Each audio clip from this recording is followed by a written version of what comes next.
Okay, hello everyone. So before we actually get into the next episode of Persona 5, we're on the main screen for an actual purpose. So I want to express some of my thoughts so far on what's going in the story and what I think is kind of interesting. So first thing, you have the openings, and usually the openings show, and I wanted to zoom in on that character because I forgot you move around on here, but you only get a glimpse of her, but I know who that is now for sure. So, what I want to point out here is, usually you usually see the Italian cast in Persona openings. However, I realized something about Persona 5. Count how many people are here. You have the main character, Ryuji, Anne, and Yosuke, and then the president. Then, when you go up here, you can tell that girl is the curly hair girl that's actually in the anime opening. That's sitting with the naughty girl and the president. And that, who was sitting on the configure seat, is the naughty girl that, literally everyone fucking knew about before the game came out, because she just got really popular. Yeah, pancakes, ha ha ha. So, by going here, we can get closer to these two. And like I said, that's obviously the curly hair girl in the opening. But that character with the plague-looking mask or long beak, that character is not featured in the anime opening. And I found that very intriguing, that the game is both hinting there's someone else, and at the same time, it doesn't directly. And notice, look right there. You go here, and he leans forward, leans a little back there, and he's like, I'm purposely being hidden. Like, the game is purposely just trying to vaguely throw out there. He or she. Okay, I'll just put it this way. I figured that is the young detective. Why I come to that conclusion is the steel bookcase.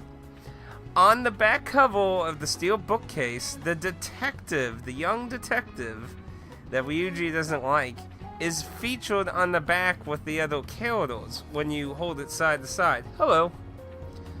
So that is my theory on who that is. So that's why I say he.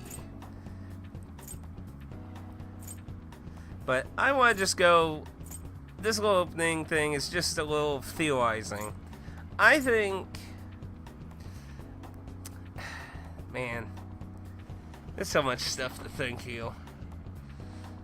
I think Morgana is a shadow. Like, that's why I think Morgana is with. Because I don't, like, my other theory was that Morgana was a cat, gave him cognition, and then gave him the powers to talk, but I think Morgana is a fucking shadow. Very funny. I just thought I'd do a little in-between video here talking about what I thought about the story so far. I feel like there's going to be a great theme between the 7 deadly sins. Because every calling card has called out a deadly sin among our targets.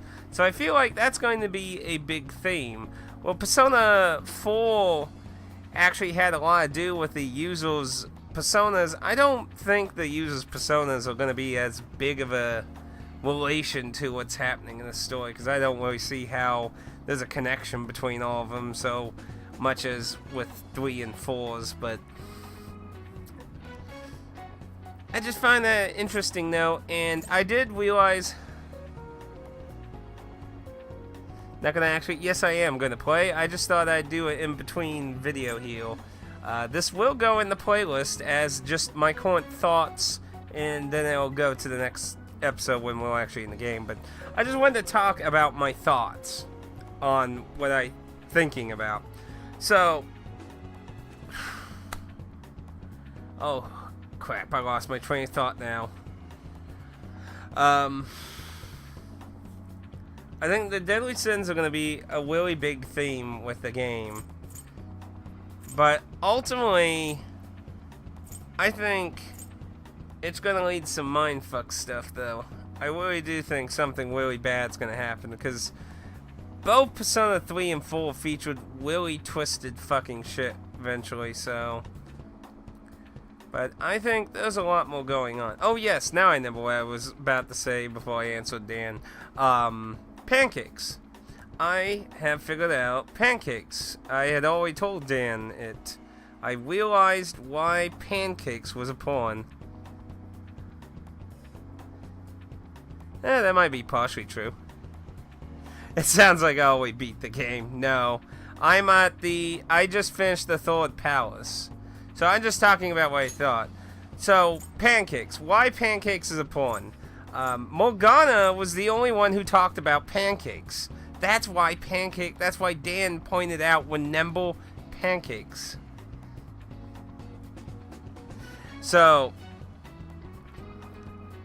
Oh, Dan, yeah, Dan has beaten the game. I have not. I've beaten the third palace. But Morgana mentioned pancakes, and the young detective said he heard someone say pancakes.